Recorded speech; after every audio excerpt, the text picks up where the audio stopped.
جو ہیں مذہباً دونوں شیعہ، ان میں فرق یہ ہے کہ ان کا ایک حاضر امام ہوتا ہے، بوہریوں کا، جو وہ فتویٰ دیتا ہے وہ سب اسی پر عمل کرتے ہیں۔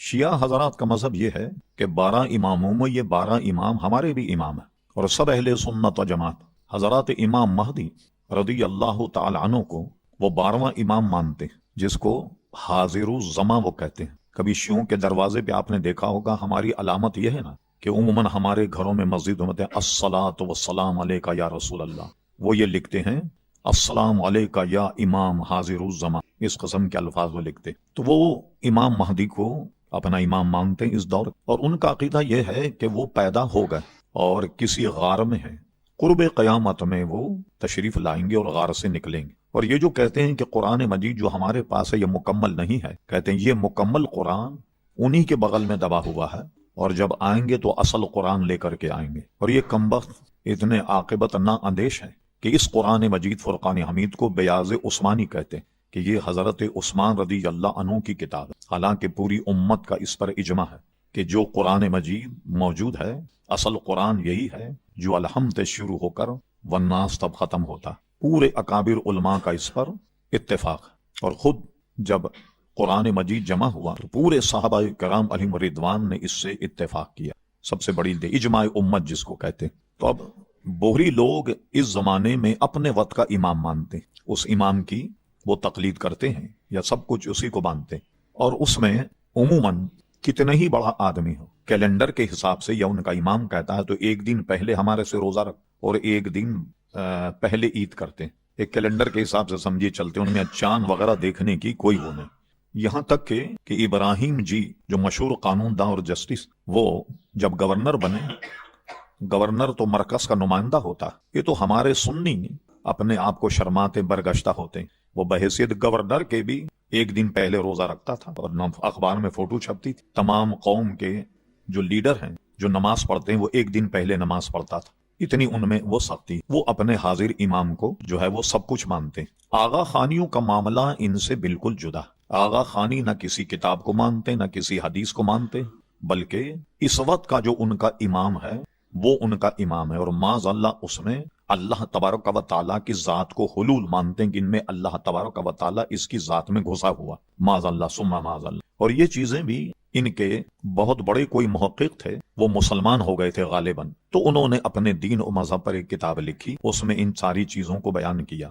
نہ ان میں نماز ہے، نہ روزہ ہے، نہ حج ہے، نہ زکوٰۃ ہے، کوئی بنیادی باتیں جو اسلام کی ہیں کوئی بات ان میں نہیں ہے۔ میں ذرا سا آگے بڑھاتا ہوں۔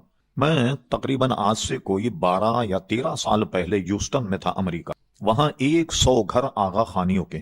اچھا، وہ آغا خانی آپس میں مروت میں ہماری نماز میں بھی آ جاتے ہیں، نماز بھی پڑھتے ہیں اور اپنے جماعت خانہ بھی جاتے ہیں کہ رحمان بھی راضی شیطان بھی نہ ہو بیزار، یہ دونوں کام کرتے ہیں۔ تو ہمارے کچھ مذاکرے میں وہ آئے، کچھ ان کے بڑے، ان کے جو سب سے بڑا وہاں آدمی ہے وہ مجھ سے آن کر ملا، کہنے لگے کہ آپ جیسے لوگوں کے سوالوں کے جواب دیتے ہیں تو ہم آپ کو بلانا چاہتے ہیں، اور ہمارے خدشات، ہمارے سوالوں کے آپ جواب دیں، مگر اس میں شرط یہ ہوگی کہ آپ کا کوئی آدمی نہیں ہوگا، مطلب کہیں تنازع نہ ہو جائے۔ تو میں نے کہا بھائی جو صاحب میرے میزبان ہیں ان کی تو اجازت ہے، کل ہاں وہ ایک آدمی آپ کے ساتھ ہو گاڑی چلانے والا، کسی دوسرے کو مت لائیے گا، 100 گھر ہیں ہمارے۔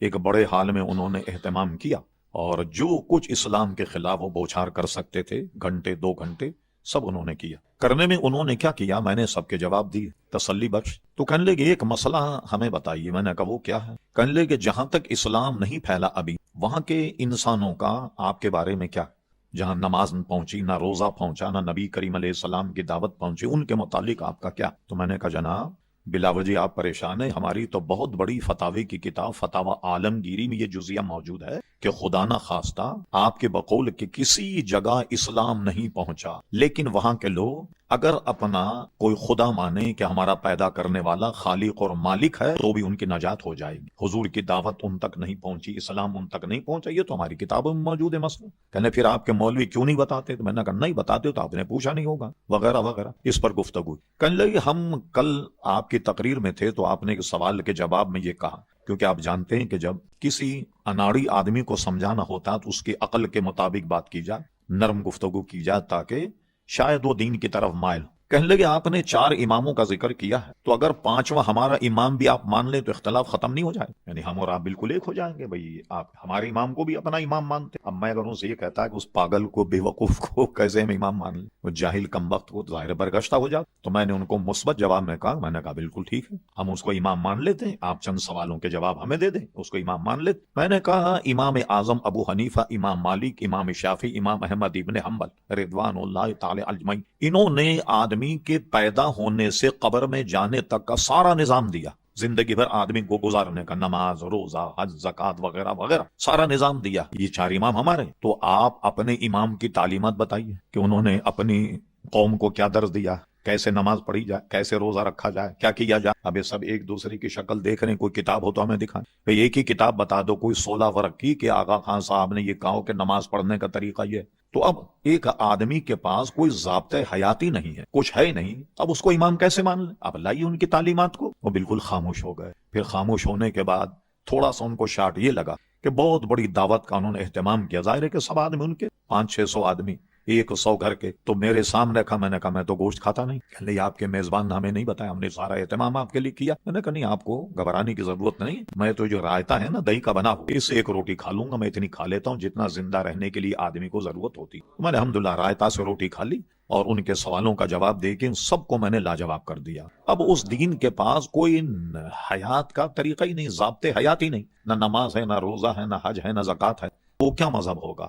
صرف جاتے ہیں، آغا خان کا فوٹو لگا ہوا ہے، اس کے سامنے بیٹھ کر کے پتہ نہیں کیا کچھ پڑھتے ہیں یا اس کو سلام کرتے ہیں، اور سب آدمی اپنے اپنے گھروں سے کھانا لے کر آتے ہیں اپنے ٹفن میں، اور سب مل کر کے بیٹھ کر کھانا کھا کے بس نشیستن، گفتن، خوردن، نوشتن، برخاستن، بس یہ ان کا مذہب ہے، کھاؤ پیو اور اپنے اپنے گھر چلے جاؤ۔ اب ظاہر یہ کیا مذہب ہوگا؟ ٹھیک، اچھا، اب بہت سے لوگ کہتے ہیں کہ بھئی اگر یہ ہیں تو آپ ان کو کافر قرار کیوں نہیں دیتے؟ دیکھیے، کافر قرار دینا یہ حکومتی سطح پر، آغا خانی، بہری، یہ 2 فرقے ایسے ہیں کہ خدا نہ خواستہ، لاکھ مرتبہ خدا نہ خواستہ کوئی آدمی ان کے پاس جائے، انہوں نے کہا بھائی واہ، آپ کا مذہب تو بہت اچھا ہے، ہم آغا خانی ہونا چاہتے ہیں، کیا کرنا چاہیے؟ انہوں نے کہا جائیے اب گھر تشریف لے جائیے، ہمیں آپ کی ضرورت نہیں۔ اسی طرح بوریوں کے پاس جائیے کہ میں کوئی بوری ہونا چاہتا ہوں، کہ گھر بیٹھیے آپ، ہمیں ضرورت نہیں۔ تو یہ طبقہ وہ ہے جو تبلیغ نہیں کرتا۔ آپ دیکھیں کہ جہاں بوری ہیں، نہ محلے سے کبھی لڑائی ہو گئی، نہایت امن سکون کے ساتھ رہتے، تو یہ اس کے بارے میں کوئی منفی پروپاگنڈا ہوتا ہی نہیں، نہ کوئی ان کا ذکر کرتا ہے، نہ کچھ کرتا۔ مسائل اگر کوئی پوچھے تو ہم یہ کہہ دیں کہ جو دین کے ہمارے بنیادی اصول کو یہی نہیں، کوئی بھی اگر نہیں مانے